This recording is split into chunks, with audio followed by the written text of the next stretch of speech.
all shifting to Crossroads. Yeah, they're in Zerg down turns already. Actually, guys, let's go ahead and redeploy over to,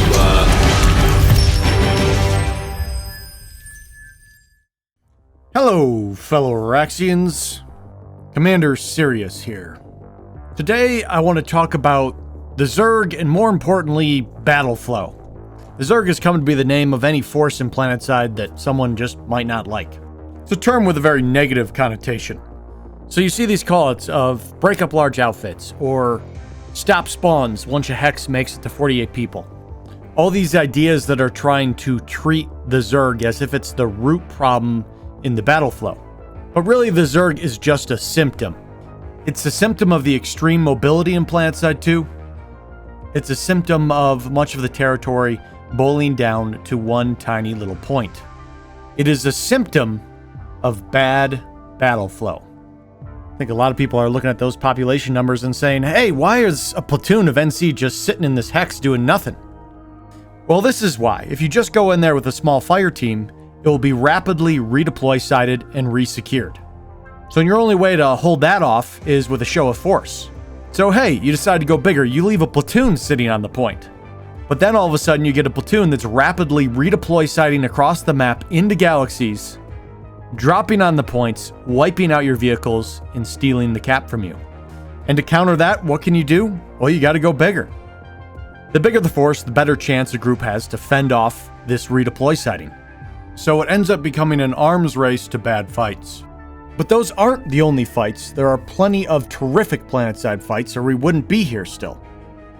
And many times they are epic clashes on a facility where you get two platoons crashing into two platoons.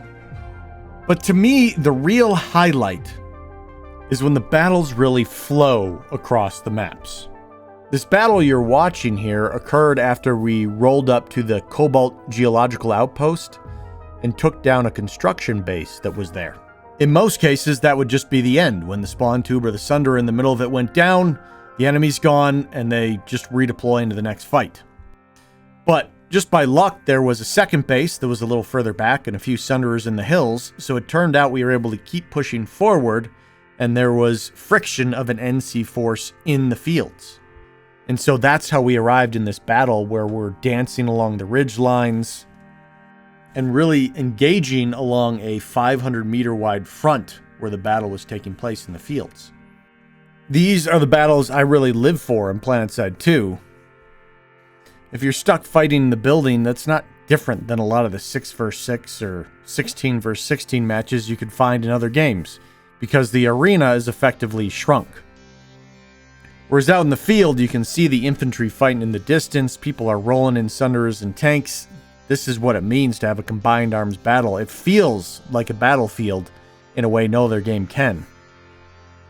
And the reality is I've been playing for 8 years and I have never had a battle on this hill.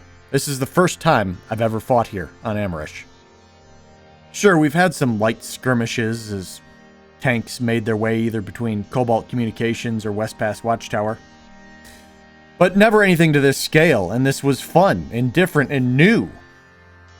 And that to me is really the big thing. Battle Royales stay fresh because where the map ends is different every single time. Even if it's in the same city, the final circle will slightly shift, and that will keep it interesting. While I think Planetside has the potential to create that same situation where fights pop up on corners of the map that you never really knew existed or never really visited, that's not the norm. The norm is fighting at a biolab, a tech plant, or the amp station. And even though there's many of them throughout the different continents, if you fight at one, you feel like you've fought at them all. Now, on Esmir, they're experimenting, and they're putting some points at different places in amp stations. They're trying some different cap times, and I think that's a very good way to freshen up assets that are boring at this point. Just make the flow through them different so that you kind of clash through the buildings in a way you haven't before, and it can feel like a new arena. I don't think the Esmir amp stations have quite achieved that yet. The single hard spawn with 3 control points throughout the base doesn't quite create functional flow, but it's a move in the right direction just to shake things up. And just like we want amp stations to be able to play out in a new, interesting way, I really think it's important to try to encourage these types of emergent field fights that play out in unique, interesting ways as well. It's funny, people ask me, hey, Sirius, how'd you get started making videos? And ironically enough, this topic right here is really what started me. If you guys have never seen them, or it's been a long time and you want a refresher, you can check the upper right of your screen for these videos. They're discussions on how to improve the macro and micro flow of Planetside. There's no silver bullet, nothing that's going to make the game perfectly balanced and fun all the time. It's the nature of a sandbox. There's going to be good and bad moments. But by adjusting the macro and micro flow, you can increase the amount of these epic combined arms moments. And I think that increase will result in more people wanting to stick around to get more of that amazing action. Now, when these cool open world fights happen, it usually is right after an exciting patch. In this case, it's after the Shattered Warpgate. And it's really because there's a big influx of people that don't know what they're doing. When you got down to the diehards, no one would waste their time in this pointless field battle. They'd redeploy into galaxies and drop on the next point. And I'm no different, but my proposals would make it so that the battle in here was meaningful. The battle in this field could determine the outcome of an alert. And if you make that territory meaningful, you are more likely to have cool fights pop up in that area. Now, let's move on to present day. If Planetside 2 is a sandbox, the Shattered Warpgate area is where they took that sandbox and just broke off the sides. It's out of bounds, so there's no territory control. There's no control points or spawns that you don't set up yourself. It's complete glorious mayhem, and it has produced some amazing fights.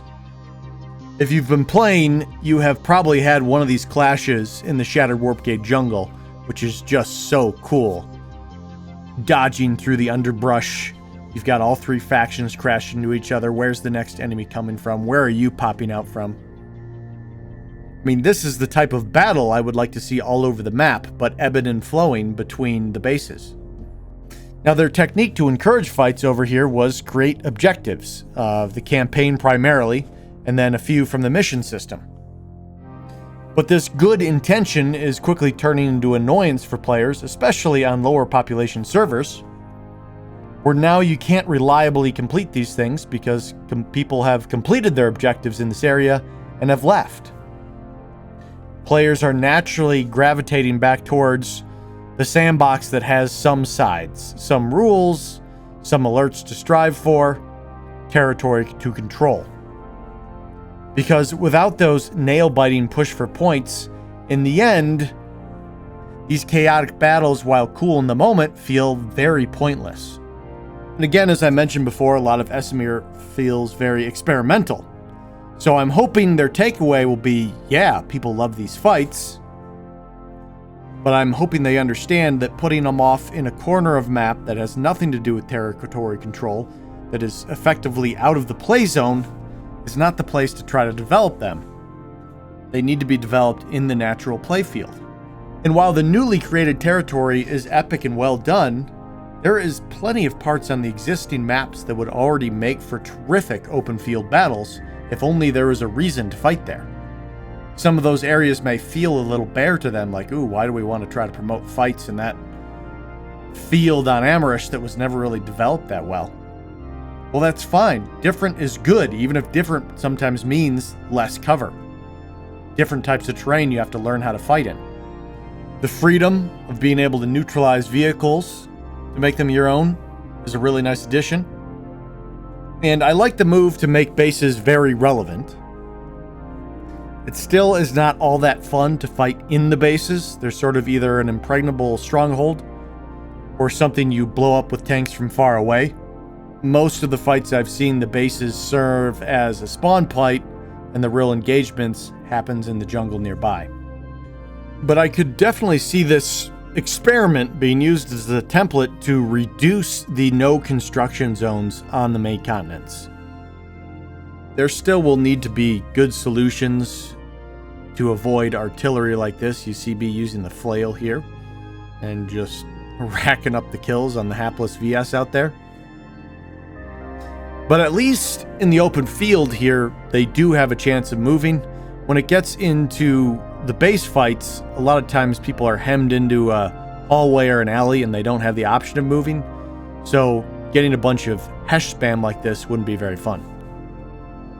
But that sort of stuff can be adjusted, and now that mini sky shields exist, maybe you could make them very strongly counter flails. But anyway, that's a tangent. The key thing here is it'd be interesting to see construction be more relevant and more fun to play in and around. Hashtag delete pain fields, AI turrets, and sky shields damaging infantry, and you're already pretty close. So guys, the Shattered Warpgate was an interesting flow of battle experiment. I think it shows off how fun it is to have those open field clashes, but I don't think the solution is to keep trying to encourage them in weird corners of the map. Try to find ways to develop them in the natural flow of battle between bases. Okay, fellow Araxians, the second chapter in the Shattered Warpgate campaign will be out shortly. I hope you've had fun pumpkin hunting. Happy Halloween. Everyone out there that's sponsoring, you are goddamn heroes. Thank you very much for the support. You keep me going. And until next time, fellow Araxians, I will see you Planetside.